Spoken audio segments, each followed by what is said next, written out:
കഞ്ചാവ് കടത്തുകയായിരുന്ന കാറിനെ പിന്തുടർന്ന് പിടികൂടി വടക്കഞ്ചേരി പോലീസ്. കല്ലിങ്കൽ പാടത്ത് വെച്ചാണ് അമിത വേഗതയിലെത്തിയ കാറിന് കുറുകെ പോലീസ് വാഹനം ഇട്ട് പിടികൂടിയത്. 3 പേരെ കസ്റ്റഡിയിലെടുത്തു. കാറിൽ നിന്നും കഞ്ചാവ് പിടികൂടി. ഇടിയുടെ ആഘാതത്തിൽ പോലീസ് ജീപ്പും കാറും തകർന്നിട്ടുണ്ട്. ഗോകുൽ വിവരങ്ങൾ. ഇന്ന് രാവിലെ 11 മണിക്കാണ് ഈ സംഭവം ഉണ്ടായത്. കഞ്ചാവ് കടത്തുകയായിരുന്ന ഒരു കാറിനെ കുറിച്ച് പോലീസിന് രഹസ്യ വിവരം കിട്ടി. അതിന്റെ അടിസ്ഥാനത്തിൽ ആലത്തൂര് വെച്ച് ഈ വാഹനത്തെ പിന്തുടരുകയായിരുന്നു. ഈ വാഹനം ഇടവഴികളിലൂടെ പോയി ദേശീയപാതയിലേക്ക് വീണ്ടും കയറാൻ എന്നതിനു വേണ്ടി വളരെ അമിത വേഗത്തിൽ പോവുകയായിരുന്നു. ആലത്തൂർ പോലീസ് കിലോമീറ്ററോളം ഈ വാഹനത്തെ പിന്തുടരുകയും അതിനുശേഷം വടക്കഞ്ചേരി പോലീസിൽ വിവരം അറിയിക്കുകയും ചെയ്തു.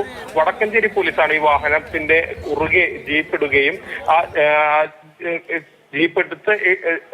കുറുകെ ജീപ്പിട്ട് ഈ വാഹനത്തെ നിർത്താൻ ശ്രമിച്ചു. പക്ഷെ അതിനിടയിൽ വാഹനം പോലീസ് ജീപ്പിൽ ഇടിക്കുകയായിരുന്നു. ഇടിയുടെ ആഘാതത്തിൽ ഒരു പോലീസ് ജീപ്പിലുണ്ടായിരുന്ന എസ്ഐക്ക് പരിക്ക് പറ്റിയിട്ടുണ്ട്. പക്ഷേ നിസ്സാര പരിക്കുകളാണ്, കാര്യമായ പരിക്കുകളില്ല എന്നുള്ളതാണ് അറിയാൻ കഴിയുന്നത്.